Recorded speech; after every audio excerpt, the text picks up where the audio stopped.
Welcome to my channel.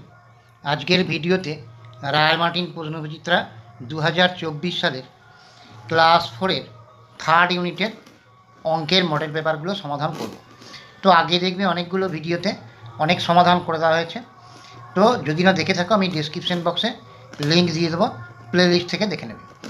এটা 2024 সালের নতুন থার্ড ইউনিটের অঙ্কের সমাধান করব আজকে। তো আজকে এই 11 নম্বর মডেল পেপারটার সমাধান করব। এটা lady Carmichael girls primary school. এটাকে বলেছে শূন্য স্থান পূরণ করো। প্রথম প্রশ্নটাকে দেখো, একটা যুগ্ম মৌলিক সংখ্যা হলো, যুগ্ম মানে জোড় সংখ্যা, মৌলিক সংখ্যা সবই বিজোড় সংখ্যা, একটাই জোড় সংখ্যা আছে, জোড় মানে যুগ্ম মানে জোড় সংখ্যা, সেটা হচ্ছে 2।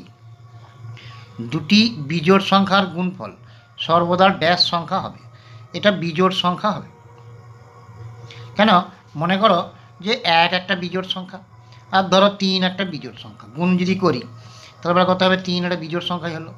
অন্য যদি উদাহরণ নিই, ধরো 15 একটা বিজোড় সংখ্যা, আর এখানে 5 একটা বিজোড় সংখ্যা, গুণ করলাম কত হলো? 75। তাহলে বিজোড় সংখ্যাই হবে। মিটার ড্যাশ পরিমাপের একক, মিটার দিয়ে দৈর্ঘ্য মাপা হয়, তো সেই জন্য মিটার হচ্ছে দৈর্ঘ্য পরিমাপের একক। একটা ঘনকের তলের সংখ্যা কটি? 6টি, এটা তোমরা জানো। আর দেখবে লুডোর ছক্কা হচ্ছে ঘনকের উদাহরণ। তো লুডোর ছক্কার দেখবে 6টা তল থাকে, এখানে ঘনকের তলের সংখ্যা 6টি। আয়তক্ষেত্রের 4টি বাহুর দৈর্ঘ্যের যোগফলকে পরিসীমা বলে। আয়তক্ষেত্রের 4টি বাহুর দৈর্ঘ্যের যোগফলকে পরিসীমা বলে। দুবার দৈর্ঘ্য থাকে, দুবার প্রস্থ থাকে, সবগুলোকে যোগ করে আমাদের সূত্রটা বের হয়। যে কোনো চিত্রের ত্রিভুজ হোক, বর্গক্ষেত্র হোক, আয়তক্ষেত্র হোক, বা যে কোনো চতুর্ভুজ হোক, তার সব বাহুগুলোর দৈর্ঘ্যগুলোকে যোগ করলে তাকে পরিসীমাই বলে। এর পরেরটা বলেছে 71 মিলিলিটার সমান ড্যাশ সেন্টিলিটার। দেখো 10 মিলিলিটারে 1 সেন্টিলিটার হয়, তাহলে 71 মিলিলিটার আছে। তো 71 মিলিলিটারকে সেন্টিলিটার করতে হলে 10 দিয়ে ভাগ করতে হবে। 10 মানে হচ্ছে একটা শূন্য। কোনো সংখ্যাকে 1-এর পাশে যটা শূন্য দিয়ে ভাগ করব, দশমিকটা তত ঘর বাঁ দিকে সরে যাবে। তাহলে এখানে 1-এর পাশে একটা শূন্য দিয়ে যদি ভাগ করি, দশমিকটা 1 ঘর সরে যাবে, মানে এখানে বসবে। তাহলে কত হবে? 7.1 সেন্টিমিটার। এগুলো মুখোমুখি করা যাবে। দশমিকের ভাগ গুণ এগুলো আশা করি তোমরা জানো।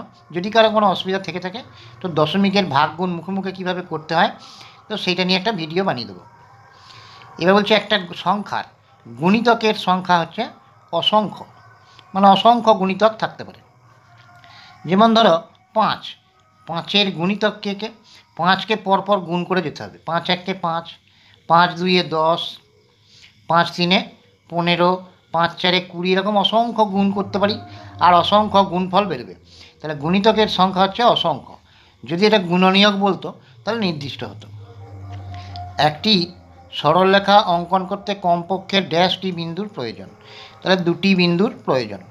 দেখো এই একটা বিন্দু, এই একটা বিন্দু, এই দুটো দিয়ে একটা সরলরেখা তৈরি হবে, তাহলে কমপক্ষে 2টো বিন্দু প্রয়োজন। আর থেকে বেশি বিন্দু হলেও হবে যদি বিন্দুগুলো সমরেখা হয়। এর পরেরটা বলেছে দেখো 0.46 ভাজিত ড্যাশ সমান 0.0046। দেখো এই সংখ্যাটাকে কোনো একটা সংখ্যা দিয়ে ভাগ করা হয়েছে, দিয়ে ভাগফল হয়েছে এইটা। তো এইটা দেখো দশমিকের পর কটা অঙ্ক ছিল? 2টো। এইটা হয়ে গেছে কত? 4টে অঙ্ক, 1 2 3 4টে অঙ্ক। তাহলে দশমিকের পরে অঙ্ক সংখ্যা বেড়েছে, আর এখানে 46 ছিল, এখানে 46ই আছে, তাহলে 46-এ 1, আর যেহেতু 2টো ঘর বেড়েছে তাহলে 1-এর পাশে 2টো শূন্য।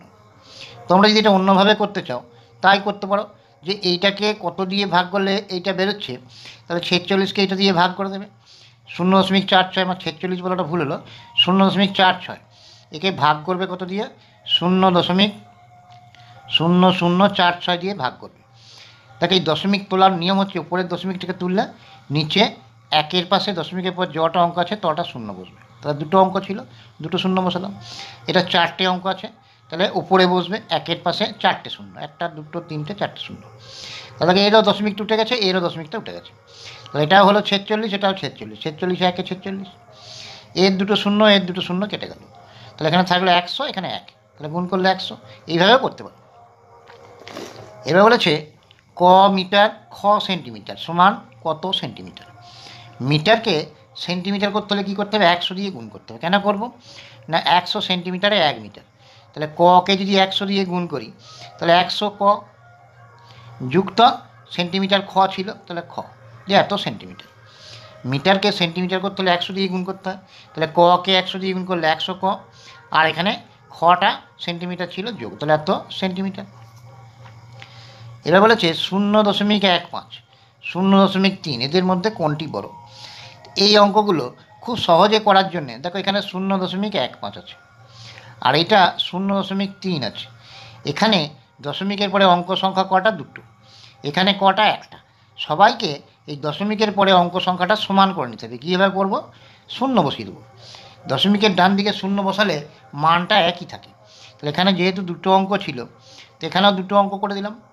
এবারে দেখো দশমিকের পরে এইখানে 15 হয়েছে, এখানে দশমিকের পরে 30 হয়েছে। মনে মনে যদি দশমিকটাকে বাদ দিই তাহলে এবার এটা হলো 15, এটা হলো 30। তাহলে কোনটা বড়? এইটা বড়, 30টা বড়। তার মানে এইটা বড়, তাহলে এইটা বড় আর এটা ছোট। এবার বলেছে ঘন্টা মিনিট সেকেন্ডে পরিণত করো। এত সেকেন্ড, তাহলে এই 1 ঘন্টা মানে আমরা জানি যে 3600 সেকেন্ড। 1 ঘন্টা মানে কত? 1 ঘন্টা সমান হচ্ছে 3600 সেকেন্ড। তাহলে সেকেন্ড থেকে যখন ঘন্টা করব তখন 3600 দিয়ে ভাগ করব। এখানে ছিল তোমার 108229, এত সেকেন্ড ছিল। তাহলে একে 3600 দিয়ে ভাগ করব। দেখো আমি যদি 3 বার দিই তাহলে 3 0 0 3 0 0, 3 6 18, 8 হাতে আছে 1, 3 3 9 আর 10। বিয়োগ করলাম, এখানে 9, এখানে 2। তাহলে তিনটা কী হলো? যেহেতু 3600 দিয়ে ভাগ করেছি তাহলে 3 ঘন্টা হলো। আর 29টা ভাগ গেল না, ভাগ শেষ থাকলো, তাহলে ওইটা সেকেন্ডই থাকলো। তাহলে কত হলো? 3 ঘন্টা 29 সেকেন্ড। মিনিটটা কিছু হয় নাই, তাহলে এরকম লিখতে পারো 3 ঘন্টা 00 মিনিট আর 29 সেকেন্ড, এইভাবে লিখতে পারো। তাহলে 3 ঘন্টা 00 মিনিট 29 সেকেন্ড। এই যেহেতু 00 মিনিট হয়েছে এটা না লিখলেও কোনো অসুবিধা নাই।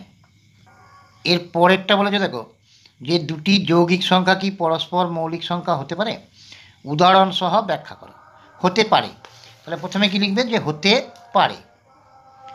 হতে পারে যেমন ধরো 8 আর 9, তাহলে 8টা যৌগিক সংখ্যা, মৌলিক সংখ্যা নয়, কারণ 8-এর দুটোর বেশি উৎপাদক আছে। 9টাও যৌগিক সংখ্যা। এবারে এই দুজনের গসাগু কত? 1। তাহলে এবারে যাদের এই সমস্ত সংখ্যাগুলোর গসাগু 1 হয় তাদের বলা হয় পরস্পর মৌলিক সংখ্যা। যেমন 8 আর 9 লিখবে এখানে 8 যৌগিক সংখ্যা, কারণ এর উৎপাদক সংখ্যা দুটির বেশি। দুটির বেশি যদি উৎপাদক থাকে সেগুলো হয় যৌগিক সংখ্যা। আর কেবলমাত্র দুটি যদি উৎপাদক থাকে, 1 আর সেই সংখ্যাটা নিজে, তাদের মৌলিক সংখ্যা বলে। তাহলে এটাও যৌগিক সংখ্যা, এটাও যৌগিক সংখ্যা। এই দুজনের যদি গসাগু করি দেখবে গসাগু করে 1 বেরোবে। তো এই দুজনা পরস্পর মৌলিক কেন? যেদের গসাগু 1, এটা লিখবে। এরপরে বলেছে দেখো ক, খ ও গ সমজাতীয় রাশি হলে তাদের গড় হবে। সমজাতীয় রাশি এখানে কটা আছে? 1 2 3টে। গড় বার করার নিয়ম হচ্ছে এই মানগুলোর সমষ্টি বাই যটা মান আছে মান সংখ্যা। তাহলে এখানে মানগুলোর সমষ্টি মানে যোগফল করতে হবে। ক, খ আর গ এর যোগফল। এখানে কটা সংখ্যা ছিল? 3টে, তাহলে 3 দিয়ে ভাগ। তাহলে গড় সমান হচ্ছে ক যুক্ত খ যুক্ত গ বাই ভাগ, মানে কত দিয়ে করবো? যটা সংখ্যা আছে তত দিয়ে। এটা গড় মান। এটা তোমরা জানো যে গড় মান সমান মোট মানগুলোর সমষ্টি বাই মান সংখ্যা। এখানে মান সংখ্যা মানে কোনটা? 1 2 3টে মান আছে। এবার একটা জিনিস, যে সমজাতীয় রাশি হতে হবে। কারণ কি সমজাতীয় রাশি ব্যাপারটা কি?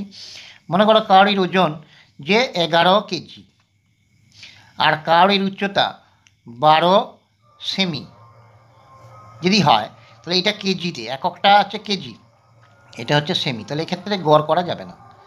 এবার যদি এটা 12 কেজি থাকতো তাহলে পরে এই দুটোর গড় করা যাবে।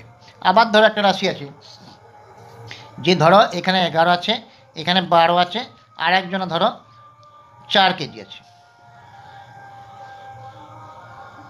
তাহলে 3টি কেজিতে আছে, 3টেই যদি সেন্টিমিটারে থাকতো, 3টেই যদি মিটারে থাকতো, এগুলো সমজাতীয় রাশি বলে। তাহলে যেহেতু এটা কেজি, এটা কেজি, এটা কেজি, তাহলে এদের গড় করা যাবে। কী করে বার করব? এইগুলো যোগ করতে হবে,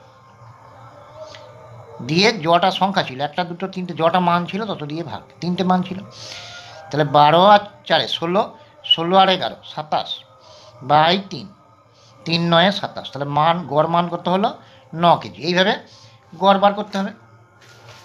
তো আজকের ভিডিওতে এই পর্যন্ত শর্ট কোশ্চেনগুলো সব করে দিলাম, পরের ভিডিওতে পরের অংশটা করে দেবো।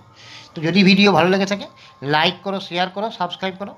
আর আগেকার ভিডিওগুলো দেখে থাকলে আমি প্লেলিস্টে ডেসক্রিপশন বক্সে লিঙ্ক দিয়ে দেবো, প্লেলিস্ট থেকে দেখে নিও। আর যদি কারো অঙ্কের বিষয়ে কোনো অসুবিধা থেকে থাকে আমার হোয়াটসঅ্যাপ নাম্বারে যোগাযোগ করতে পারো।